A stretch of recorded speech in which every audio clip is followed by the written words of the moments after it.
Believe it or not, my hobby is beekeeping. This is a lot what it looks like before I prepare for a show. Say hello to Grammy Award-winning rock guitar icon Steve Vai. Steve's music career began with the brilliant Frank Zappa. And then David Lee Roth, who was the singer in Van Halen, obviously, had left the band and was forming a solo band. And it was probably the most coveted guitar position in rock at the time, because it was, you know, the guitar behind the voice, you know. Through a series of events, I got that gig, and it was sort of my birth as a real professional in the rock realm. And since then, I launched a solo career, and I've been making solo records. As a result, I've been very fortunate because I've garnered a lot of respect in the guitar community. These days, Steve lives in Encino, California with his wife, Pia, and their 2 children. But his beekeeping started at their first house in Hollywood. We had a house in the Hollywood Hills, and our neighbors had honeybees in the wall of their house. And as a result, my wife's garden was very well fertilized. So, when Steve moved the family to Encino, you better believe that Pia's new garden was going to still be well fertilized. So, you know, I went online, learned about bees, learned about honeybees, and found a local beekeeper, really nice guy, David the Bee Man, and got myself a swarm. On this property, I have 5 colonies, and I have 1 in Hollywood. I think I've had about 100,000 at any time.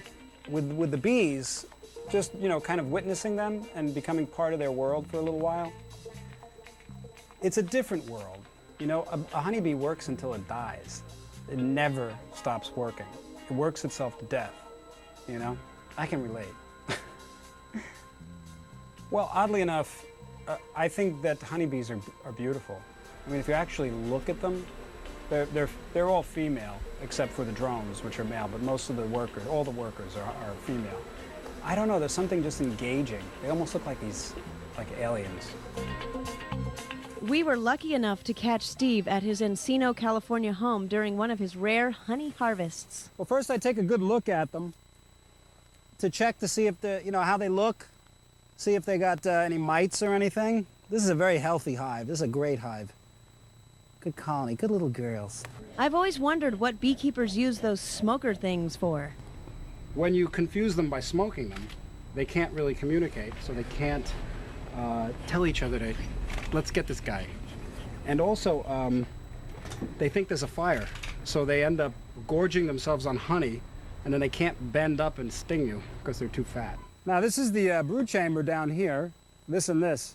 This is where the queen hangs out. She lays her eggs in there. This is the queen excluder, and it goes here, so that the queen cannot get up into the honey chambers. Well, she would lay eggs up there, and then I wouldn't be able to use that for honey. And this is basically a surplus honey. And these frames are, the bees will build honey onto them. You can see. Right? Here you can see it's still open. They haven't capped it yet. And over here, they've started to fill these, and they've capped these. But this is still just pure foundation. But the stinging! Everybody asks about the stinging. Steve emphasizes that his bees are extremely gentle, but sometimes... One time I got stung right in the neck, and my chin blew up so much I looked like the Scarecrow from The Wizard of Oz. There was no distinction between my chin and my neck. I was like, and I had to go do a show. So I wore a turtleneck that came up to my chin. This here is a completed frame. Yeah, that's beautiful honey.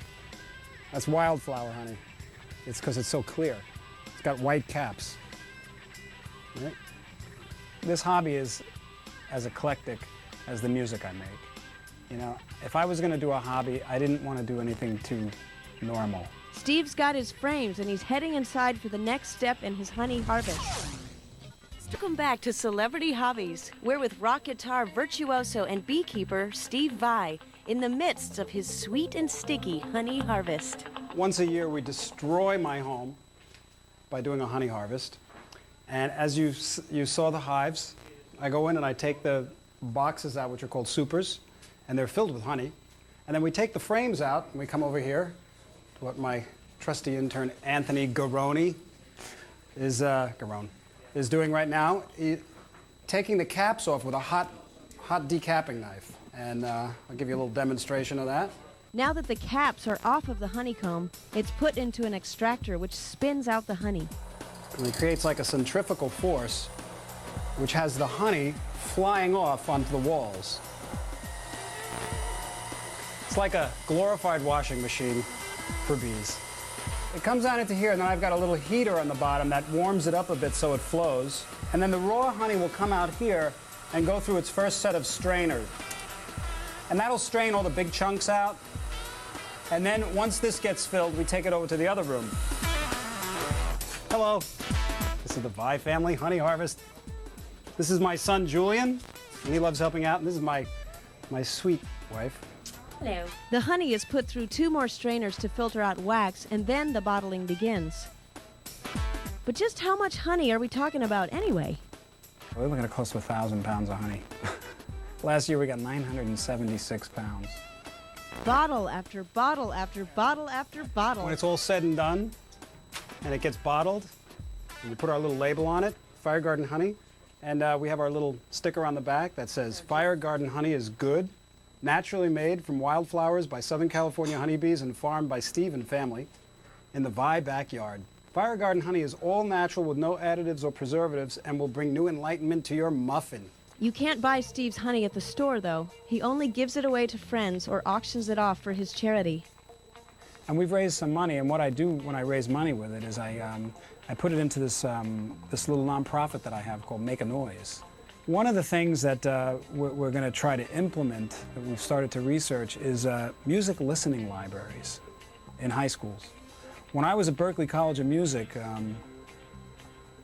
my best education came from going to the music library and listening to everything from Led Zeppelin to Stravinsky. So beekeeping and rock and roll. I guess they do kind of fit together after all, at least for Steve Vai. I can spend a couple of hours a month and just be away from everything, away from music, away from the outside world, really, and just be tuned in. Steve Vai, that was a very cool hobby with the bees.